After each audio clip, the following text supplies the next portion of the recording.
Chapter 7. Don't get above your business. Young men, after they get through their business training or apprenticeship, instead of pursuing their avocation and rising in their business, will often lie about doing nothing.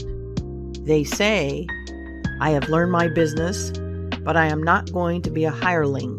What is the object of learning my trade or profession unless I establish myself?" Have you capital to start with? No, but I'm going to have it. How are you going to get it? I will tell you confidentially, I have a wealthy old aunt, and she will die pretty soon. But if she does not, I expect to find some rich old man who will lend me a few thousands to give me a start. If I only get the money to start with, I will do well. There is no greater mistake than when a young man believes he will succeed with borrowed money. Why?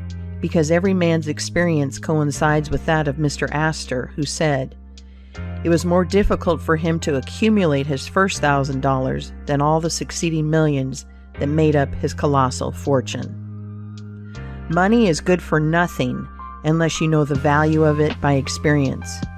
Give a boy $20,000 and put him in business, and the chances are that he will lose every dollar of it before he is a year older, like buying a ticket in the lottery and drawing a prize. It is easy come, easy go. He does not know the value of it.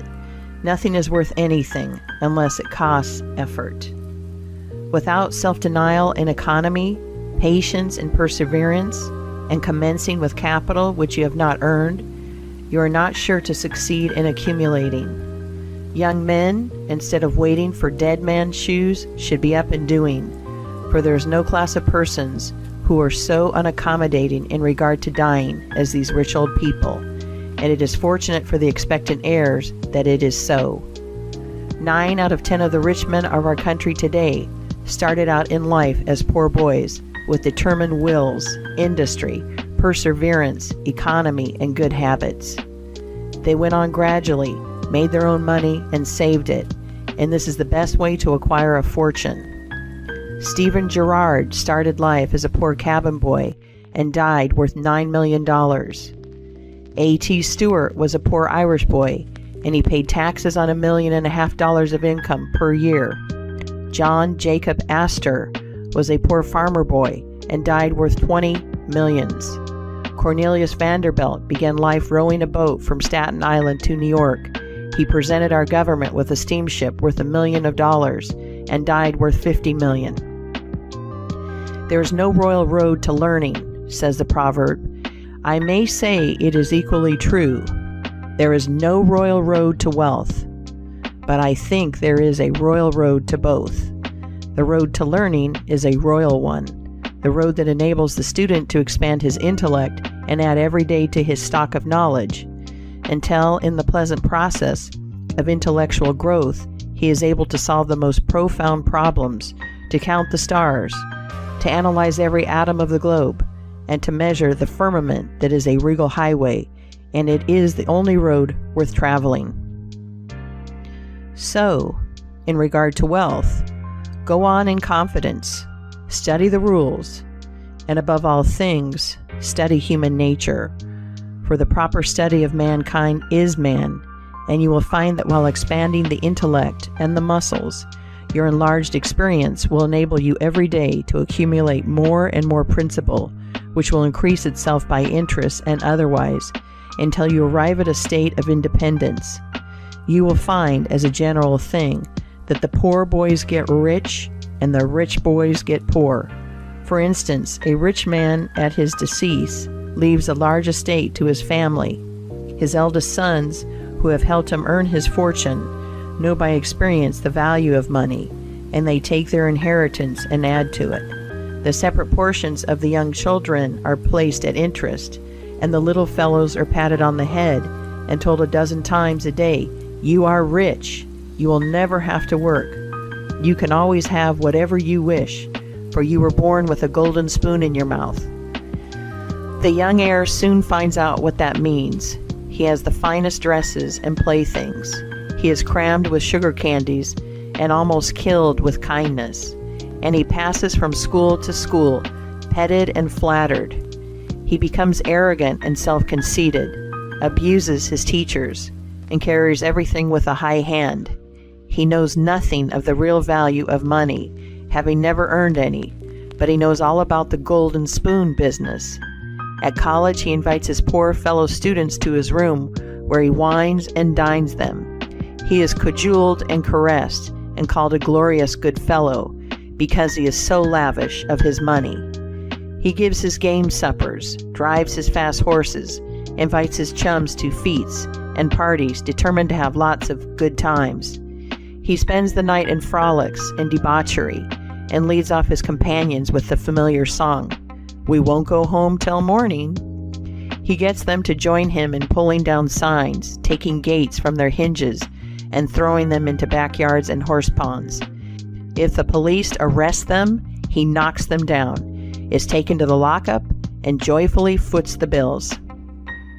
"Ah, my boys," he cries, "what is the use of being rich if you can't enjoy yourself?" He might more truly say, if you can't make a fool of yourself, but he is fast, hates slow things, and doesn't see it. Young men loaded down with other people's money are almost sure to lose all they inherit, and they acquire all sorts of bad habits which, in the majority of cases, ruin them in health, purse, and character. In this country, one generation follows another, and the poor of today are rich in the next generation or the third. Their experience leads them on, and they become rich, and they leave vast riches to their young children. These children, having been reared in luxury, are inexperienced and get poorer, and after long experience, another generation comes on and gathers up riches again in turn. And thus, history repeats itself, and happy is he who, by listening to the experience of others, avoids the rocks and shoals on which so many have been wrecked. In England, the business makes the man. If a man in that country is a mechanic or working man, he is not recognized as a gentleman. On the occasion of my first appearance before Queen Victoria, the Duke of Wellington asked me what sphere in life General Tom Thumb's parents were in. "His father is a carpenter," I replied. "Oh, I had heard he was a gentleman," was the response of His Grace. In this Republican country, the man makes the business. No matter whether he is a blacksmith, a shoemaker, a farmer, banker, or lawyer, so long as his business is legitimate, he may be a gentleman. So any legitimate business is a double blessing. It helps the man engaged in it and also helps others. The farmer supports his own family, but he also benefits the merchant or mechanic who needs the products of his farm. The tailor not only makes a living by his trade, but he also benefits the farmer, the clergyman, and others who cannot make their own clothing. But all these classes often may be gentlemen. The great ambition should be to excel all others engaged in the same occupation. The college student who was about graduating said to an old lawyer, "I have not yet decided which profession I will follow. Is your profession full?" "The basement is much crowded, but there is plenty of room upstairs," was the witty and truthful reply. No profession, trade, or calling is overcrowded in the upper story. Wherever you find the most honest and intelligent merchant or banker, or the best lawyer, the best doctor, the best clergyman, the best shoemaker, carpenter, or anything else, that man is most sought for and has always enough to do. As a nation, Americans are too superficial. They are striving to get rich quickly. They do not generally do their business as substantially and thoroughly as they should.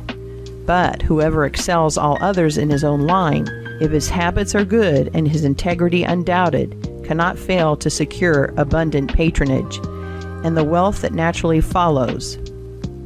Let your motto then always be excelsior, for by living up to it there is no such word as fail.